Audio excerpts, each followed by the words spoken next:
Recently, I've been coming back and forth between listening to music on my iPod and listening to music on my PSP.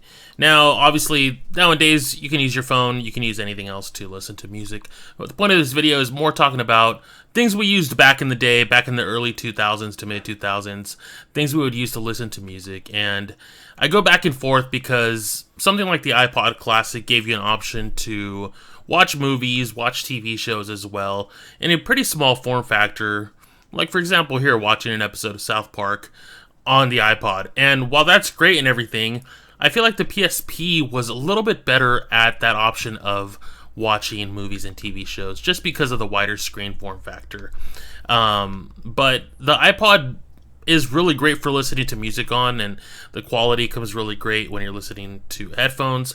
Fortunately, the iPod does not have any external speakers like the PSP, so if you did want to listen to any kind of music externally, at the time, of course, you would have to find a set of speakers, or you can use something awesome like the iDog here that came out that was specifically created for use with the with the iPod.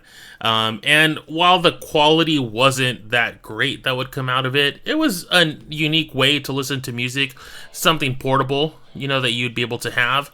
And I'm gonna have to talk over this music, so there's no copyrights that happened. But yeah, you would, use something like this if you had it just in your room with you and listen to music on it, and they were really neat. Of course, if you had a bigger sound system setup, then you can do that. There were a lot of iPod docks that came out too that were really great. But then we jump over to something like the PSP that also has the function for you to do exactly that. Now, the thing with the PSP is it did not have any internal storage like the iPod, so you would have to use memory stick Pro Duos. And around the time, you had, 256 megabytes, 512. You did have 1 gigabyte, you did have 2 gigabyte sticks, but they were fairly expensive. And please don't mind my dogs.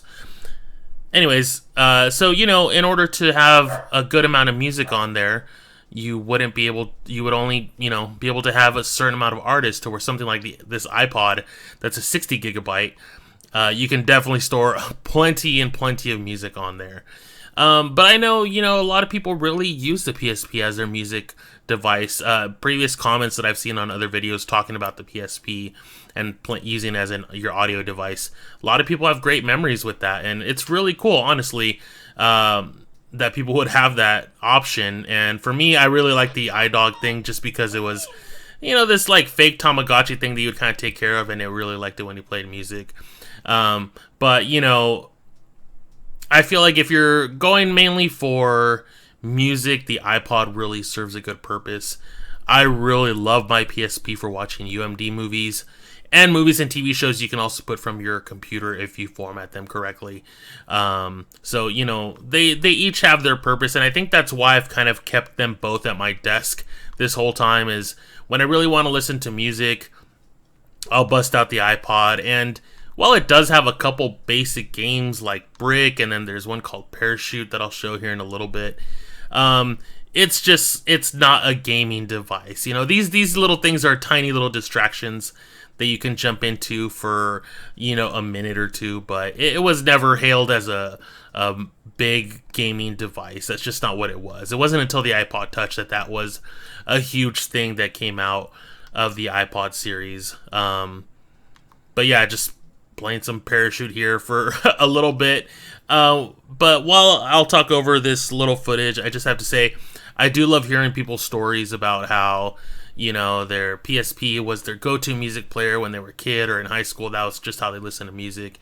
And it's really cool to hear that. Same with the iPod. I mean, the iPod holds a very special place in my heart as well, because it was the thing that helped get me through, high school, and after high school. It was just something that I had with me at all times.